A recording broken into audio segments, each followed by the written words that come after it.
Welcome. So today we are going to talk about school food, and to be specific, we are going to talk about how you can prepare a child for school food, or how you can prepare him or her to be able to be comfortable with the school food. This is for any child who's going to school, whether it's a day school or a boarding school. You should talk about the food in general. How do you talk? The best way to talk is to tell him or her how your experience was when you were in school. Whether you were in a day school or you were in a boarding school, what was your experience? And make sure those things that you're saying are very positive. Because depending on what he or she gets from you, that is how he takes the food. You tell your child how the food was when you were in primary school. If you're in a day primary school or boarding, you go to high school, how it was, how you felt. Most probably in high school, if you're a boy, you always scramble for food because you like food. And then you also talk about how life was in the university and how the food was there. Now you'll get the child in the mood of what? Of school or eating with other children. So what are you supposed to make the child understand? Number one, you make the child understand that this is food for many people, as in for many students. Because you find that any school has more than 100 students, and your family is a nuclear family whereby there's a children, mother and father children, and maybe a housewife or something like that. And if the others have extended family, but it doesn't go more than 10 people. So they are used to food that is prepared for a few people. So their taste buds are different. Make them understand that food that is prepared for many is different and has a different taste. It cannot taste like their own mother's food or the food that is prepared at home. Number two, you have to make them understand that the food that they are eating is according to how they performed.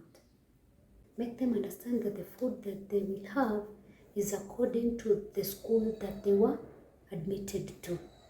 Because schools are different. National schools don't have their meals as a regional school or maybe a day school. They're very different. You also make them understand that a private school is also different from a public school. The way I understand it, the way I know is that all national schools eat well. They have a little bit extra than the other regional schools. But most of the schools, if not all, ensure that a child has a balanced diet. That is, they also have fruits at least twice in a week. And the least they can have bread is just once per week. It depends always on the administration.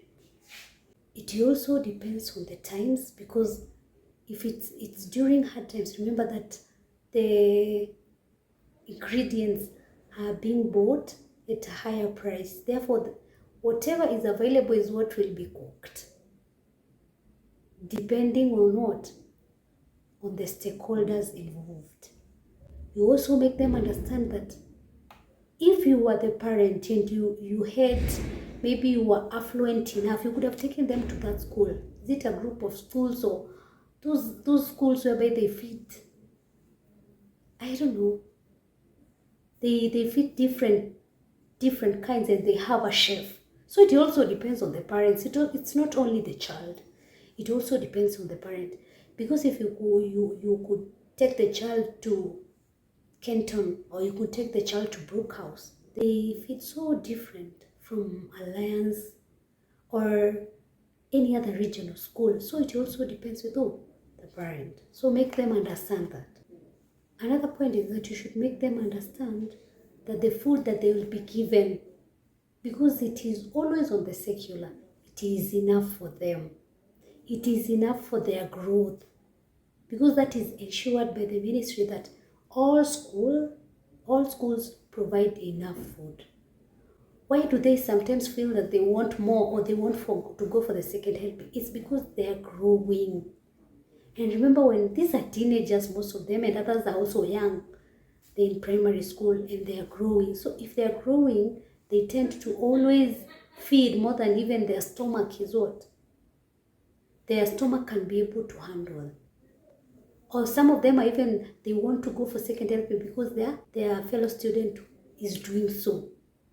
So they are moving with the crowd. So make them understand that the food that will be provided is enough. As you know, there are canteens in these schools. And the canteens depend on a particular school. There are those canteens which are fully stocked, even with fruits and everything, any necessity of the child. The other schools which only provide bread in the canteen. So this also depends with the parent. If the parent feels that the school food is not enough for the child, they're going to give them enough pocket money for the child to be able to eat more food from the canteen, which I do not highly recommend. Because if the child feeds on bread a lot, they are going to feel sluggish in class and sleepy, because this is a lot of starch. And remember, these are young people who are supposed to study and they have a lot of work in school. So if they buy bread the whole day, they are going to feel sluggish even if they are growing. If you're providing that child with pocket money, ensure that you even tell them how to use it, because some of them might end up having a lot of money at the beginning of the term, and then at the end of the term they have nothing, or at the middle and the end, and you cannot be able to provide for that child. Therefore, because the child is not eating as usual, they might be affected and their studies affected. These are some of the issues that affect the performance of the child, because the child is not comfortable. For you did not send enough pocket money for them to be able to go on with the lifestyle the child was leading at the beginning of the term. Remember, this is a child who has also other peers, and maybe they want to continue the particular showing off a particular status. You as the parent, you should be able to tell your child, we come from this family. This is the amount of pocket money I can be able to provide you the whole term. So that in case you don't send more, they already know how to plan themselves. So that you don't lie to them. Because this affects the child. And sometimes even some schools cannot explain to the parent the way I'm explaining to you now. So that is why it's important for you to tell the child the food that is provided is enough, because I know it is enough. I've been in several schools. You should also make the child understand that there is obesity, and it's a killer addiction that is coming up because of the foods that they're having. If you check, all the school foods that are provided cannot make a child end up in obesity. Therefore, if you tell the child that food is enough, they will be satisfied. Remember, you are their parent. And whatever you tell them, that is what they do, they believe.